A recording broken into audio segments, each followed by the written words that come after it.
If you haven't done so yet, please hit the like button on our YouTube stream. This helps us gain a larger following and a larger audience for our coverage. We want to bring this to as many people as possible, and that you can help out with that by hitting the like button here on our YouTube stream. You can also support our coverage by becoming a member. We have different membership tiers available for you to choose from. Depending on which level you select, you can gain access to exclusive members-only video features from our coverage of space activity and launch activity at Cape Canaveral. And you'll be supporting our coverage, allowing us to continue to bring you live events like this one, and for our coverage of the wider space industry on our website at spaceflightnow.com. And one last appeal, if you want to get alerts when we're going live for launch coverage, you can also subscribe to our YouTube channel as well. SpaceX's countdown is now passing T-minus 11 minutes until liftoff.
T-minus 9 minutes and 40 seconds and counting. Today's mission will be heading due east out over the Atlantic Ocean. This map shows the approximate ground track for today's launch of the Falcon 9 to place the Intelsat Galaxy 31 and 32 communications satellites into orbit. As we mentioned several times, these satellites are bound for a final position over the equator in orbit. And to reach that equatorial orbit, the Falcon 9 needs to head due east from the Cape. We've labeled the location of Space Launch Complex 40, the starting point for today's mission, here on this map. And we typically include the location of the drone ship if there's a landing planned, but for today's mission, the Falcon 9's first stage is flying without landing legs, it's flying without grid fins. There's no recovery planned of the first stage for this mission. So there's no drone ship deployed. There is a SpaceX recovery team out in the Atlantic Ocean.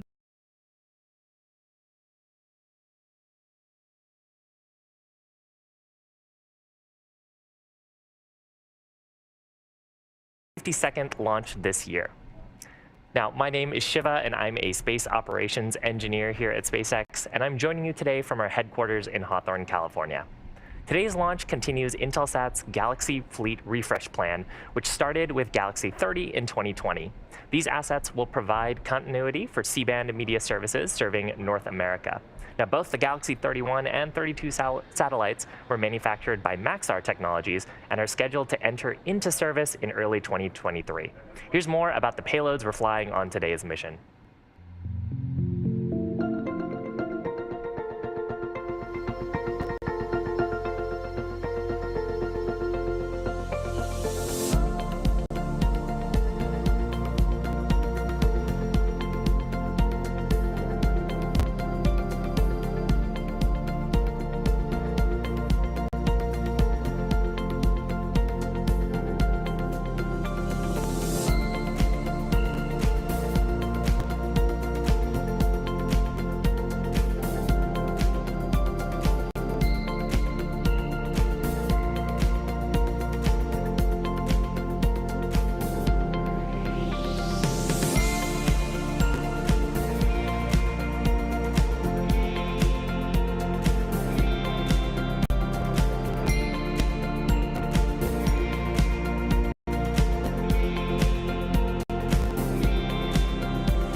We're just about 7 minutes away from liftoff, so let's get to know a little bit more about the launch vehicle.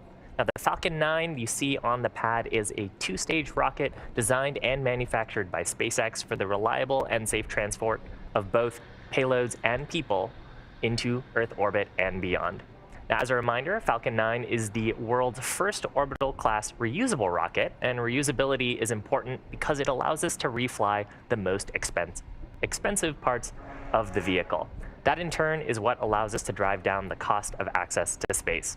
Now, the entire vehicle stands 229 feet tall. That's slightly taller than the towers of Westminster Abbey in England. Stage 1, RP1 load complete. The bottom 2/3 of the vehicle is called the first stage. It's also known as the booster. Now, its job is to accelerate the vehicle from the pad through the Earth's atmosphere into space, and then it'll separate from the rest of the rocket. Today's booster is flying for its 14th time, previously having supported Dragon's first crew demonstration mission, the RadarSat Constellation mission, Sirius XM-7, and 10 previous Starlink missions. Now, if you look closely at this rocket, you see that we don't have any landing legs here or grid fins, in fact, on this first stage, and that's because we won't be attempting to land this first stage today. Today's mission requires additional propellant that we would normally use for recovery, and so we're going to be using that propellant to take the payloads to orbit. Now, moving up above the first stage, we've got our second stage that has a single Merlin vacuum or MVAC engine that ignites shortly after the first stage will separate. And it's the second stage that will carry the Intelsat Galaxy 31 and 32 satellites to orbit. Now, the payload for today's launch are enclosed inside the 17-foot diameter payload fairing, which is that nose cone structure at the very top of the second stage. It's made of a carbon composite material, and it protects the satellites as we make our way to orbit. Tanks are prepping for strong bait retract. We'll jettison those fairing halves approximately 3 minutes into the flight, and both of those fairing halves are flight proven, having flown, both of them flying for their 5th times. We'll be attempting to recover them after separation on a recovery vessel named Bob. Now, lastly, that large truss structure next to the vehicle is called the transporter erector, or the TE. We use it to roll the rocket out to the pad and raise it to its vertical launch position. Retract auto has started.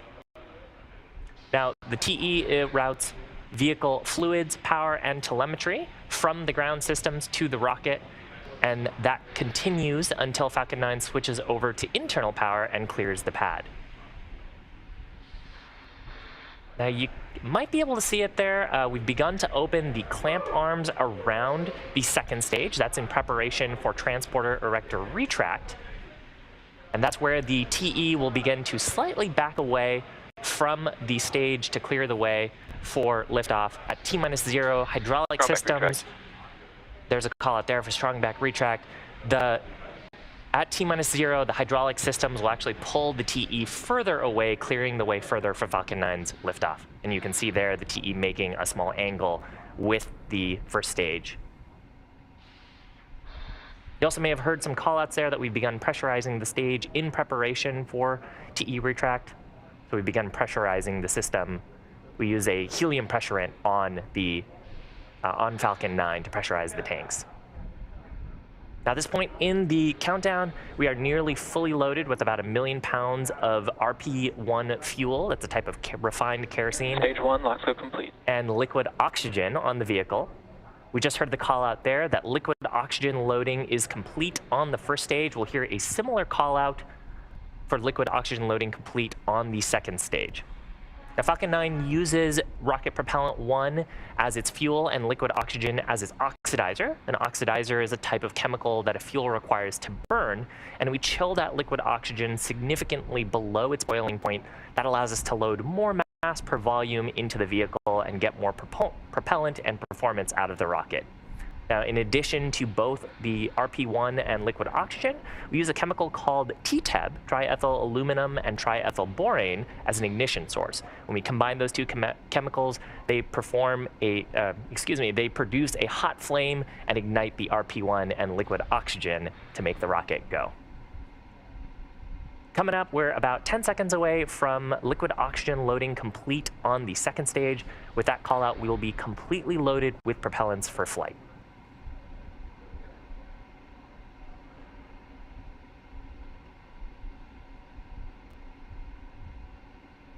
Stage 2, lock flow complete.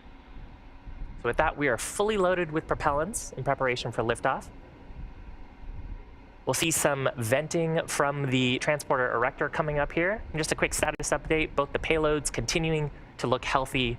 Weather, 90% go. It's a beautiful day of Florida today for that on-time liftoff. There you can see on this wide-angle shot, you can see some venting Ground gas, launch closeout. from the transporter erector. We're clearing out the liquid oxygen from the lines in preparation for liftoff. That's totally normal. And coming up about 20 seconds from now, we'll have our next major milestone. That's where Falcon 9's internal flight computers will take control of the countdown. That's where Falcon 9 transitions to startup.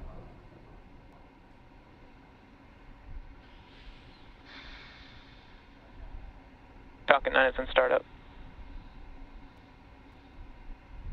So from here, the launch team will provide their final go for liftoff.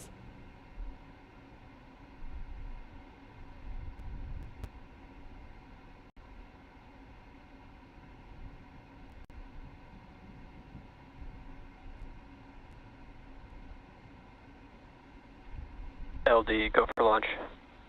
So with that, the launch director are giving their final go for launch. Nice, 30 seconds. 30 seconds to go. Let's watch as Falcon 9 takes Intelsat Galaxy 31 and 32 to orbit.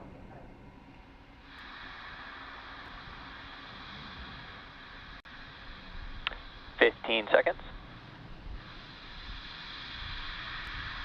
T-minus 10, 9, 8, 7, 6, 5, 4, 3, 2, 1. And liftoff of Intelsat Galaxy 31 and 32. Go Falcon 9.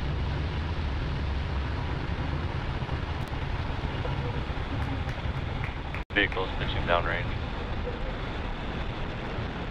M1D chamber pressure is nominal.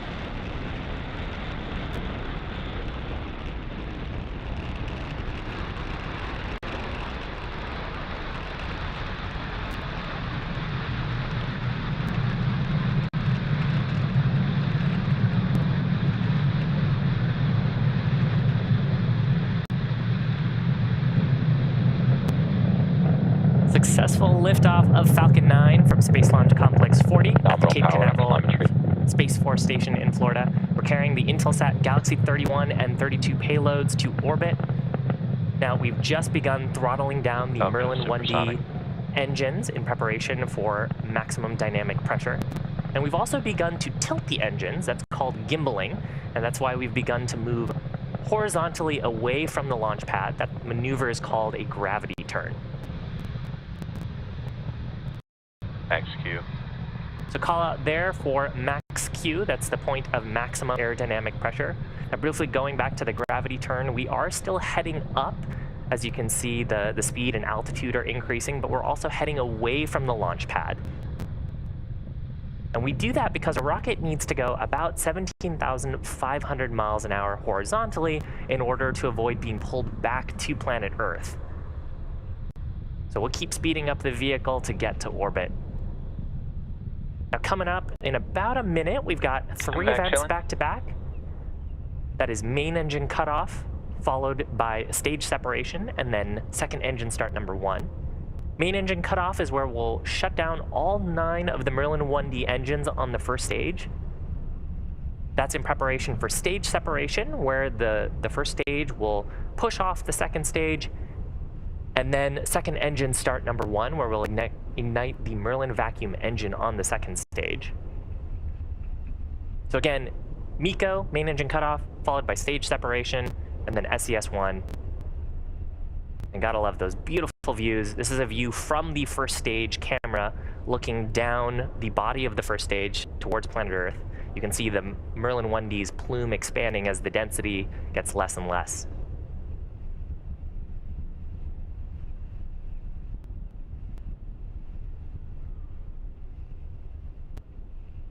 MECO. Stage separation confirmed. And vac ignition. Stage 1 FTS is saved. Awesome. So MECO, stage sep, and second engine start complete. Now, coming up next in about 20 or so seconds will be fairing separation. Again, both of these fairing halves having flown 5 times before today's mission.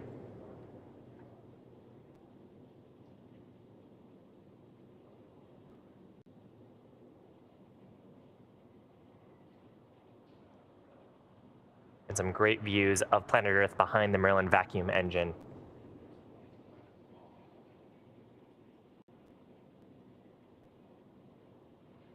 Fairing separation confirmed. So there is successful fairing separation.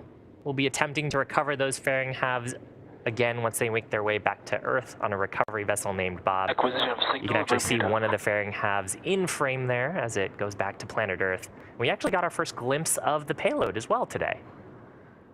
As a reminder, we are not attempting landing on our first stage. So the next major milestone will be second engine cutoff number 1. That's about 4 minutes from now. And again, the reason we're not attempting to recover our first stage today is because today's payload needed a little more performance out of Falcon 9. And so we had to use the propellants that we would normally use for the entry burn and landing burn to instead take the payload to orbit.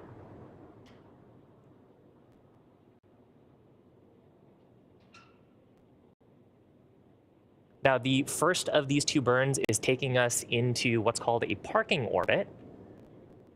So that is a roughly circular orbit that we'll be going into before we take a second burn later on in today's broadcast.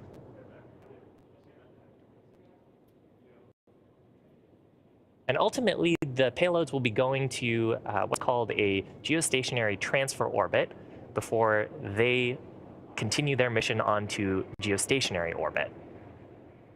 So for this first burn, the Merlin vacuum engine is continuing to burn and take the second stage and the payloads to orbit.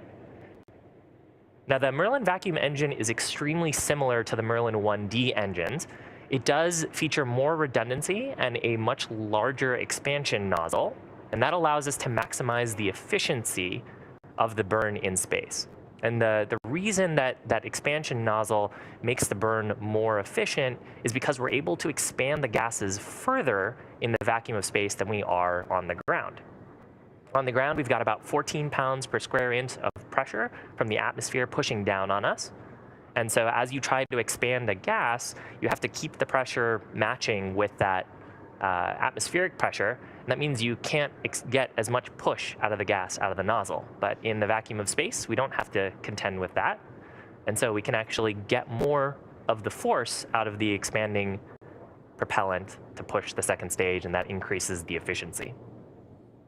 And Merlin Vacuum operates with the highest efficiency ever made for an American hydrocarbon rocket engine.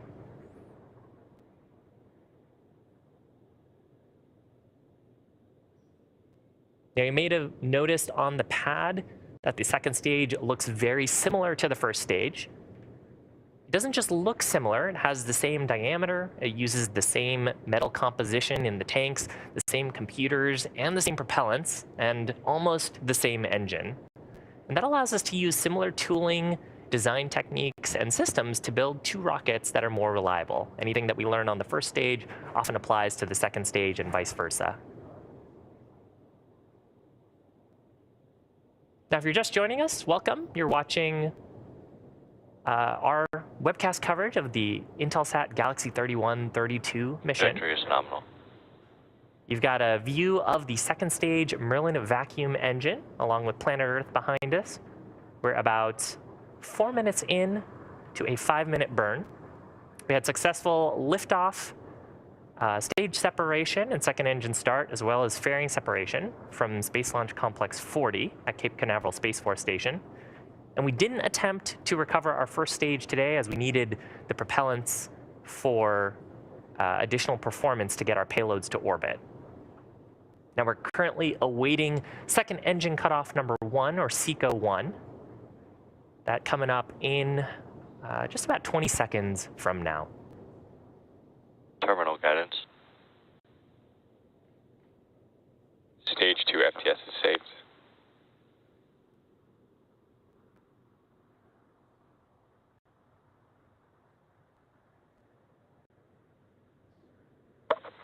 loss of signal, Cape Canaveral. MVAC shutdown. There is successful confirmation of SECO-1. So now the teams are going to be evaluating the orbit that we're in. Make sure that we're right on track. Nominal orbit insertion. And with that call out, we are in a nominal orbit. Again, this is the first orbit. It is a parking orbit in preparation for our next event. And since we didn't attempt to land our first stage today, the next major milestone will be ignition of our Merlin vacuum engine again. That's for second engine start number 2, expected in about 26 minutes. Excuse me, about 26 minutes into the mission. So until then, please enjoy the space tunes and the views from space. We'll see you back at about T+26.